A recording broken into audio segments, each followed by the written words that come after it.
Между тем, в столице республики более 10 тысяч человек вышли на традиционный всероссийский забег «Кросс-нации».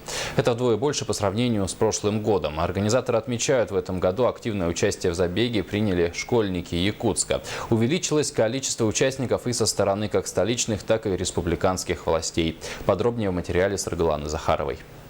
Каждое третье воскресенье сентября по традиции жители всей страны становятся участниками самого масштабного спортивного мероприятия «Кросса наций». В Якутске, несмотря на пасмурную погоду, на старт двухкилометрового забега вышло более 10 тысяч горожан. Спортсмены, студенты, школьники, руководители и просто любители здорового образа жизни бежали от стадиона «Юность» до стадиона Туймада. Результат по Второе место итогам мандатной комиссии у нас 10 тысяч 59 человек. 2,5 раза управления больше образования народу. города Якутска. Это нас радует. Петр Иванович Хабаров. Народ уже понял, что здоровый образ жизни – это у нас самое главное.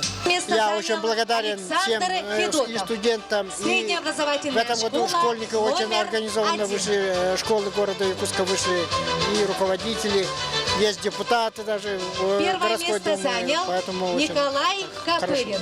Кросс, поскольку он массовый, очень демократичный и рассчитан на людей разных возрастов и с разной спортивной подготовкой. Все лето отдыхал, вот опять начнутся тренировки. Будем стараться. Я довольна, что я вообще пробежала, да? Я сама редко бегаю. Ну и сама собой довольна сегодня. Пробежала с ветерком, хорошо.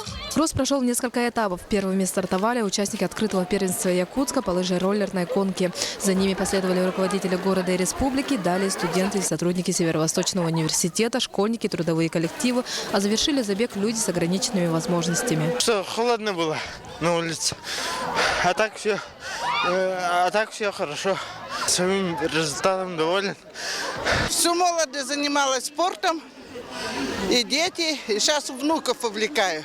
Отметим, кросс – это не просто спортивное мероприятие, это возможность показать себя как спортсмена. Ведь даже на любителя, добившегося определенных результатов в кроссе, могут обратить внимание, и это может послужить началом его профессиональной спортивной карьеры.